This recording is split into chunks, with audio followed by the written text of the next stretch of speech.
Et salut les amis, c'est reparti pour un fil d'actualité. C'est plus pratique, on vous dit.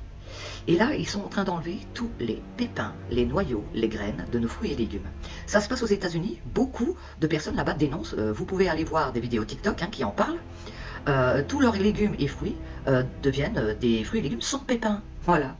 Et on nous dit que c'est pour notre confort, parce que c'est embêtant d'enlever les noyaux, les pépins et les graines, hein. Ah ben c'est embêtant, ouais. Et en fait, pourquoi font-ils ça? Ben, officiellement, c'est pour notre confort, parce que c'est embêtant, ouais, ouais. Quand tu dois éplucher ton légume et enlever les pépins, tout ça, c'est embêtant, ouais. Mais officieusement, un des représentants de Monsanto Syngenta le dit lui-même, c'est juste pour avoir la main mise sur le vivant, sur la reproductivité de nos légumes et nos fruits. Quand ils auront bien eu cette main mise dessus, nous deviendrons dépendants. Et devenir dépendant de ces gens-là, c'est devenir prisonnier de ces gens-là, tout simplement. Nos producteurs pourraient vous en parler, avec les normes qu'ils ont à respecter. Et nous, nous sommes là, nous voyons, nous laissons faire. Eh bien, dites-vous une chose, prenez le temps de faire vos graines, tout simplement. Il y a des livres, il y a plein de choses pour vous informer. Comme je dis, avec les livres, les écrits restent. Donc pensez toujours à acheter des livres. J'ai une bibliothèque pleine. Pourquoi? Parce que je sais que les écrits restent. Apprenez à faire vos graines. Parce qu'un jour, il n'y C'est vrai que d'un côté, quand on regarde, s'il n'y a plus de graines dans les fruits, etc., on pourra même plus en avoir pour en faire pousser nous-mêmes. Et déjà qu'il n'y a plus de vraiment de forêt fruitière, là, il n'y aura plus vraiment chaud que d'aller chercher chez eux. Garçons, les filles et aussi les mouches. Moi, par exemple, je suis une mouchie. Je comprends pas. T'es pas une fille? Je suis né garçon et je m'appelais Felipe. Mais je me suis toujours sentie fille, alors on m'a élevée comme une fille. Et maintenant, je m'appelle Félina. Je ne suis ni fille ni garçon. Je suis une mouchie. En fait, vous voulez pas laisser grandir les enfants tranquillement. Vous voulez pas les laisser être des enfants. Remettez des Tom et Jerry, des Olive et Tom, s'il vous plaît. Remettez ce genre de dessin animé, laissez les enfants grandir tranquillement. Vous parlez de Felipe Lobos qui est devenu Félina. Qu'est-ce que vous racontez? Pourquoi vous faites des... Ah, franchement, ça fait peur, hein. À la base, le combat, c'est t'es majeur, t'es vacciné, tu fais ce que tu veux. Ok, libre arbitre, fais ce que tu veux. Tout le monde fait ce qu'il veut. Mais maintenant, vous venez laver le cerveau d'enfants. Ça, c'est des dessins animés de quoi? 300, 5 ans, 4 ans? C'est ça que vous venez dire à des enfants de cet âge-là?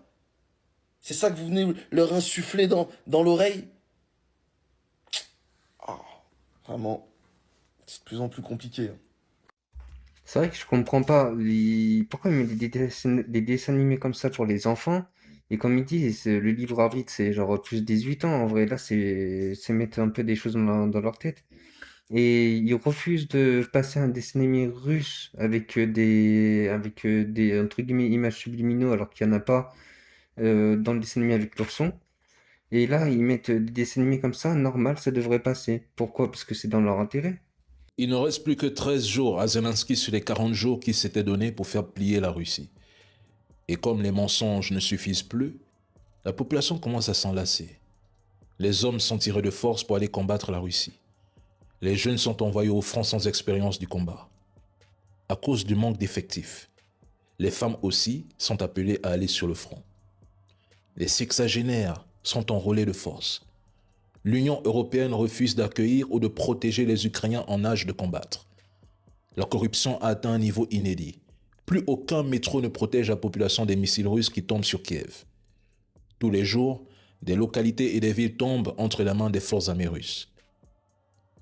Quand l'Ukraine va imploser et que les vérités sortiront, toutes ces personnes qui auront soutenu ce régime auront honte. L'Occident sait que son soutien à l'Ukraine accélère la chute de ce pays et l'empêche d'avoir un avenir. Toute une génération est sacrifiée par l'Occident et ses médias de propagande qui se contredisent à chaque breaking news. Toute une population est en diminution. Mais moi, j'ai hâte de voir ce qui restera de l'Ukraine et comment ce pays aura été vidé de ses ressources, utilisé comme proxy pour attaquer la Russie avant d'être finalement abandonné à son sort. Ce jour viendra. Et les Ukrainiens le savent. Leurs journalistes censurés le savent. Les Occidentaux le savent. C'est vrai que cette guerre, elle est vraiment pas utile. Et puis, comment ils font pour aller chercher les soldats après c'est n'importe quoi en vrai. Là, ils ont pris tous les hommes, donc ça veut dire qu'il y a plus de gens pour la guerre. Ils continuent à persister à la faire. ils vont aller chercher les femmes, tout ça, mais c'est n'importe quoi en vrai. Et ça, ils vont pas le montrer à la télé.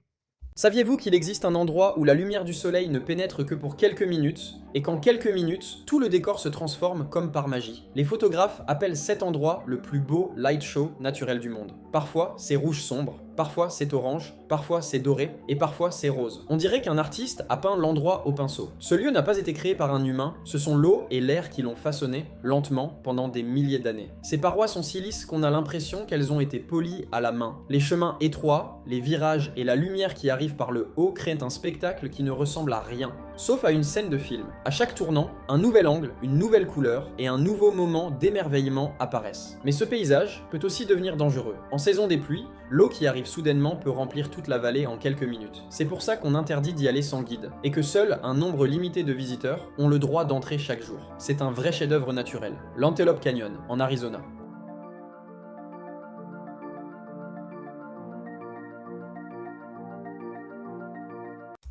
C'est vrai que la forme polie comme ça et comment elle est, c'est vraiment joli. On dirait que ça a été travaillé par l'humain. Ça fait un autre endroit à aller voir. On se prépare ensemble et je te raconte comment j'ai eu un prof qui était amoureux de moi.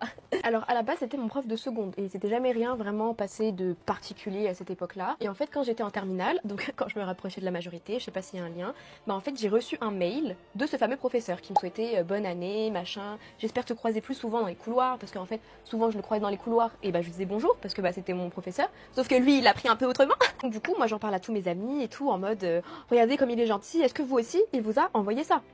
Réponse, non. Du coup, moi je dis merci, tout ça. Enfin, je commence à répondre parce que je sens que cette histoire, elle est bizarre. Il y a un truc à dire que c'est pas normal. Du coup, je préviens mes amis et on rentre dans une sorte d'investigation. On se rejoignait après l'école et tous ensemble, en fait, on réfléchissait à une réponse parce que cette relation épistolaire a duré assez longtemps. Je voulais voir jusqu'à où ce mec était prêt à aller pour une meuf de 17 ans. Et là, il me dit, Lola, j'ai besoin que tu m'aides à bien démarrer mon année. J'ai une idée. Est-ce que ça te dirait de se croiser exprès? Ouh, on pourrait sortir rue, nanana, et marcher un peu ensemble sur le retour. Rassure-toi, ça n'engage à rien. Donc en fait, il a voulu manipuler vraiment comme un gosse à qui on dit viens, j'ai des bonbons. Donc de là, avec mes amis, on se dit c'est vraiment très bizarre. Moi, je commençais vraiment à avoir un peu chaud de cette expérience parce que je me disais quoi, il va me retrouver dans l'enseigne de l'école et il va me forcer. Moi, j'ai dit que je peux pas parce que je révise le bac. C'est de là, avec mes amis, on décide d'activer un petit peu la phase 2, de savoir en fait concrètement pourquoi il me parlait. C'était quoi l'intérêt? Je lui dis est-ce que c'est moi qui ai l'attention particulière de vous avoir ou est-ce que vous avez fait ça avec d'autres élèves? Ce à quoi il répond, Lola, maintenant tu veux que je te fasse des compliments. Tu sais, il y a quelque chose qui rayonne en toi. Tu n'as pas fait exprès, mais ce qui m'a fait tomber sous le charme, c'est ton sourire sincère. Je veux le revoir. Et puis, tu es belle. Allez, si tu veux d'autres compliments, il suffit de demander, c'est gratuit. Bon, comme je vois que tu es curieuse, pour répondre à ta question, ça m'est arrivé une fois de brancher une élève. J'avais attendu la fin de l'année et ce fut un échec cuisant. Je pourrais aussi te parler dans l'autre sens d'une élève qui s'est couchée sur mon bureau devant toute la classe. Bref, pour résumer, oui, pour moi, tu as un charme et une certaine sincérité irrésistible, c'est mon ressenti. Ce à quoi je réponds, merci, je suis flattée, ça fait longtemps, pour savoir si le poteau il m'aime depuis que j'ai 15 ans ou 17 ans, genre. Ce qu'il rétorque, eh bien d'une certaine manière, je t'ai toujours trouvé splendide, tu es tout à fait mon type. Mais ce n'est que ces derniers mois que je m'autorise à imaginer quelque chose de plus avec toi. Ça va te paraître bête, depuis qu'ils ont changé l'entrée des élèves au lycée, on ne se voit plus beaucoup. Je me suis aperçue que ça me manque. Quand je te vois, tu me donnes le sourire. Lola, tu m'as rendu accro. Tu vois, ce sont des petites choses finalement. Bonne nuit Lola. Donc là, je vais pas commencer à vous mentir, là j'ai vraiment peur. Là je commence vraiment à avoir peur parce que je me dis, oula, là c'est pas juste un prof qui délire, même si c'est pas excusable bien évidemment, c'est quelqu'un qui a un problème. En plus à ce moment-là, j'avais un amoureux, etc. Donc je lui réponds sincèrement, bon bah j'ai un copain là, c'est bizarre, tu vois. Genre ok, enfin là ça a dépassé, en fait je m'attendais pas à ça, voilà tout simplement. Ce à quoi il me répond, c'est toi qui décides Lola. Je suis un peu surpris à présent. Je ne proposais rien d'extraordinaire à la base, marcher un peu ensemble, tu m'as dit que tu n'avais pas le temps. Tu me relances ensuite 2 fois. Et maintenant, tu m'envoies ce message à la conclusion plutôt méchante. Je ne suis pas ton prof et tu n'es pas mon élève. Tes relances étaient juste pour satisfaire une curiosité déplacée finalement. Tu m'as bien eu Lola. Bref, ça s'arrête là. Moi, 17 ans, face à un homme de 30 ans, je sais pas quel âge il avait, c'est moi qui l'ai bien eu, encore une fois, manipulation, on essaye de retourner la situation pour faire culpabiliser la victime finalement, n'importe quoi. Et là, c'en était trop de moi, du coup j'ai sorti l'artillerie lourde, je lui ai dit « Bon, je vais être très sincère, de mon point de vue tu sembles exagéré. Par contre, tant tu t'envoles en démagogie, affirmant avec ferveur que je t'ai berné, je trouve ça excessif. Tu essayes peut-être de me faire culpabiliser, mais sache que ce genre de discours rhétorique surfait ne fonctionne pas avec moi. Pourquoi retourner la situation ?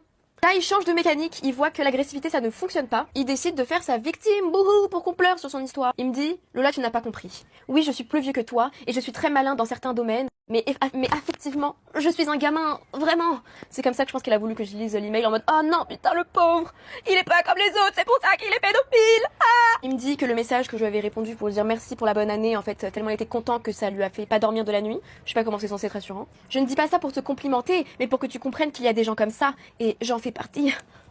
Je ne fais pas du tout de la démagogie, je suis un grand, timide, romantique. Bref, de là, il me fait tout son blablabla, comme quoi il a pas grandi comme les autres, que sa maturité est différente, qu'il essaye de retrouver une enfance qu'il n'a jamais pu vraiment obtenir. Et de là, la conversation s'arrête, bouclée, et en fait, ça a commencé à tourner en fait dans mon lycée, où ça s'était transformé bien évidemment, de pas moi qui me fait subir le romantisme de ce professeur, mais plutôt moi qui gère mon professeur, voilà.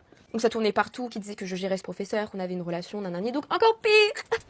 Et vu que l'histoire avait beaucoup tourné, en fait j'ai eu des gens qui m'ont dit qu'eux aussi ont vécu la même chose avec ce professeur en particulier.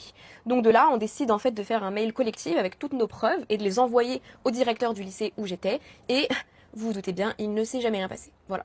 Et le pire dans tout ça, c'est que c'était un prof très apprécié, du coup ça faisait que les gens, moi je me sentais un petit peu délaissée parce que, entre guillemets, parce que tout le monde était en mode ah oui mais on l'adore, il est drôle, machin, machin, mais je me disais mais attends mais il est drôle, mais d'un autre côté, j'avais comme une sorte de dissonance cognitive où je me disais mais c'est pas normal, donc pourquoi on vit ça comme si c'était normal? Et du coup j'ai grave pas qu'à là pendant longtemps dans ma vie ce qui s'était passé, alors qu'aujourd'hui j'ai 22 ans, avec un œil secondaire et beaucoup plus mature, je me rends compte à quel point c'est extrêmement grave. Parce que même là je me considère encore comme jeune, même là je serais encore choquée d'avoir une altercation avec quelqu'un de cet âge-là, alors à 17 ans encore pire. Après on est allé stalker ses comptes et il est abonné à plein de trucs japonais, de loli, trucs comme ça, donc je me suis dit bon bah voilà quoi, c'est dans sa ligne directrice.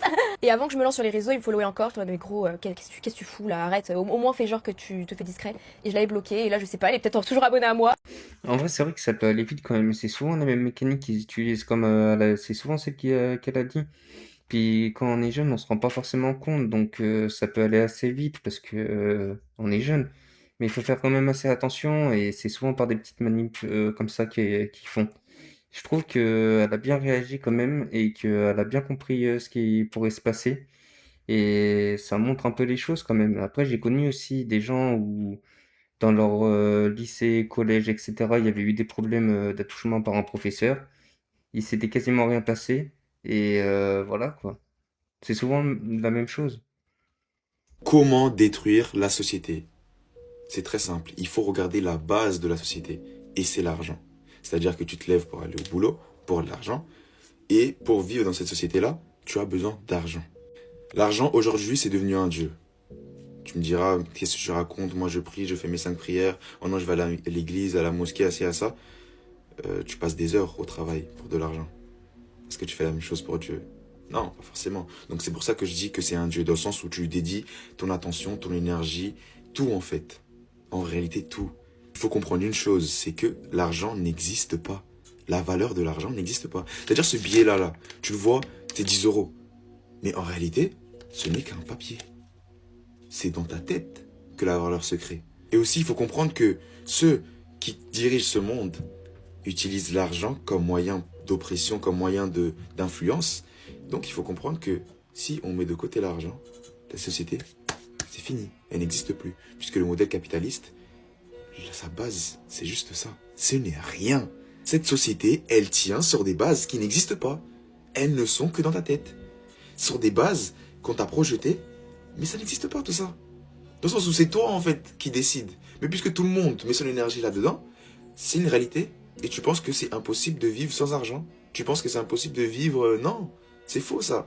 Donc pour détruire sa société, il faut qu'une partie de cette société elle-même décide, je dis pas de boycotter l'argent, mais de ne plus agir dans la direction de l'argent.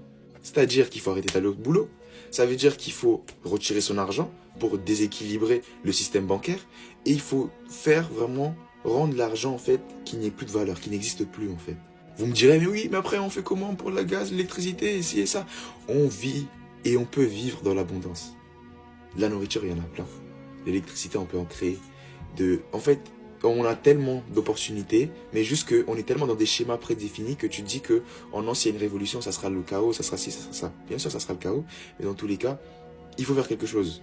Et les élites, ils ont très bien compris ça. C'est pour ça que eux-mêmes, ils vont détruire la société qu'ils vous ont vendue, ils vont détruire l'argent, et après, ils vont rebâtir une nouvelle société, basée sur autre chose encore.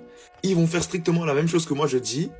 Pourquoi? Parce qu'ils veulent amener un nouveau type de société, avec le transhumanisme, les puces connectées, là, la marque de la bête, je sais pas quoi. Donc si nous voulons détruire cette société, il faut d'abord que nous-mêmes, on soit organisés, coordonnés, et qu'on aille dans cette direction-là. Parce qu'en réalité, la société tient grâce à nous. C'est pas Bernard Arnault qui va faire tourner les entreprises, c'est pas lui. Si demain lui meurt, il y a quelqu'un qui va prendre sa place. On est bien d'accord. Une poignée de milliardaires détiennent 50% de la richesse mondiale. Les gars, c'est sur nous. C'est grâce à nous qu'ils ont ça. C'est pas eux. Eux n'ont rien fait. Ils n'ont fait que bien se faufiler, utiliser leur influence, utiliser ça. Ils se sont placés là-haut. Mais en réalité, ils ne tiennent que grâce à nous. Et c'est justement pour ça aussi qu'ils influencent avec les médias, avec tout ça, ils nous créent des divisions. Parce que si on est unis, on va se rendre compte qu'en fait, il y a de trop gros problèmes et qu'il faut changer la donne. Mais puisqu'on est divisé, on s'attaque en disant c'est de sa faute, oh non c'est l'immigré, oh non c'est la femme, oh non c'est l'homme, oh non ci, oh non ça. On va pas changer les choses les gars. Il faut être unis. Il faut comprendre qu'on ne peut plus continuer comme ça. Il faut comprendre qu'on peut viser bien plus haut. Et ceux qui ne croiront pas en ce que je dis, vous êtes juste trop formatés là-dedans. Vous avez été tellement dans cette société-là que voir autre chose vous fait peur. Moi, oui, je reflète votre peur. Effectivement, parce que la peur de l'inconnu, oh non, j'ai mon CDI, oh non, j'ai ma maison, j'ai mes enfants, j'ai ci, j'ai ça, les études, ci. Non, non. On peut tendre vers le meilleur. Et il faudra le faire. Parce que si on ne le fait pas, c'est eux qui vont imposer leur société. Ils vont détruire l'argent, ils vont détruire la société pour en ramener une nouvelle. Il faut créer un système basé sur l'amour, basé sur la bienveillance, basé sur le partage et l'abondance. Et on peut le faire, mais d'abord il faudra détruire cette société-là. En tout cas, pas de bêtises, prenez soin de vous, peace. En vrai, je trouve qu'il a quand même assez raison. L'argent, en vrai, pour de vrai, c'est pas un besoin, c'est un outil. Mais ils en font un besoin par le fait qu'on doit payer nos factures, etc. En vrai, on serait dans l'abondance et imaginons que le monde serait dans l'autonomie à la place de l'industrie. Ça serait bien différent parce que déjà, pour pouvoir devenir autonome, ça serait plus facile et du coup, l'argent, on la gérer différemment. Parce que quand on regarde, l'argent, on en a besoin pour nos activités et des choses comme les kebabs, les choses qu'on ne fait pas forcément par nous-mêmes. Mais on peut le faire en mode artisanat, certaines choses, et surtout aussi pour voyager. Mais quand on est en autonomie, on se rend compte qu'on n'en a pas besoin pour absolument tout. Donc je trouve que c'est un point de vue quand même assez intéressant et qui pourrait être vrai. Enfin, je pense que c'est vrai. Bon les lycéens et les collégiens, vous avez dû voir la dinguerie que le gouvernement vient de vous pondre. Alors oui, vous allez avoir une interdiction de réseaux sociaux pour les moins de 15 ans à partir de septembre, et les lycéens, plus de téléphone dans vos bahuts, sauf dans des zones réservées, en gros des parquages pour débiles. Oui, on va les appeler comme ça parce que c'est un peu ce qu'ils vont vous mettre dans vos lycées. Alors moi, j'en pisse de rire. Vous savez pourquoi j'en pisse de rire? Parce que les jeunes de 14-15 ans aujourd'hui sont beaucoup plus intelligents technologiquement que nos chers adultes qui gouvernent ce pays. J'ai entendu la fameuse ministre nous dire ce soir que comme les parents n'arrivent pas à éloigner leurs enfants des téléphones, c'est au gouvernement de le faire. Et vous avez vraiment cru les élèves, les enfants, ils vont s'écarter de leur téléphone? Mais moi, Hugo, par exemple, je vais y faire un compte sans aucun problème. Hein. Il prendra ma carte d'identité, y a pas de problème, vous inquiétez pas. Hein. Et puis les parents, ils feront pareil. Les gamins, ils iront voir leurs parents et diront « Maman, papa, tu peux juste me valider un compte TikTok avec ta carte d'identité ?» Les 95% des parents, ils vont dire oui. Les seuls qui vont dire non, c'est les cuculs à praline qui vivent dans le 15e. Et puis si au cas où il y a un papa ou un maman qui dit non, le gamin il ira fourrer un VPN sur son téléphone et il y arrivera. Les gars, pour les sites PO, aujourd'hui, il y a une restriction d'âge avec un contrôle d'identité. Il y a juste à mettre un VPN sur le téléphone et le contrôle d'identité il disparaît comme par magie. Ça va être la même. En fait, ils le savent très bien que ça va être la même. Parce qu'en fait, le but, c'est pas de protéger les adolescents. Le but, c'est de trouver une excuse de contrôler les adolescents pour avoir les cartes d'identité de tout le monde. C'est pas pareil. Vous trouvez pas le timing un peu bizarre? Comme par hasard, après une fameuse loi qui va espionner toutes tes conversations de ChatGPT, tes conversations WhatsApp. Maintenant, on vient te dire qu'on va contrôler ton identité sur les réseaux.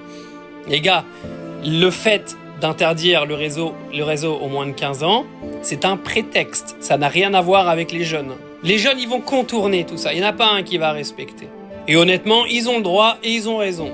Parce qu'il n'y a personne qui a à te dire ce que tu as à faire à part tes parents. C'est pas à un gouvernement de venir faire l'éducation des gamins aujourd'hui. C'est aux parents de le faire, et si les parents sont pas capables de gérer leur éducation, fallait pas faire de gosses. C'est trop facile après de blâmer les gens et dire oui mais on s'est fait dépasser. Non, t'éduques ton enfant, t'assumes, c'est tout. Là, c'est vraiment pas top que la loi il passe la loi le 1er septembre. Et c'est vrai que je trouve que c'est qu'une excuse qui disent que les parents s'occupent pas assez des enfants pour récupérer leur carte d'identité. Et en plus, c'est juste continuer à une forme de narguer en fait. Mais bon, la vidéo elle est finie. Je vous dis une bonne journée et une bonne soirée.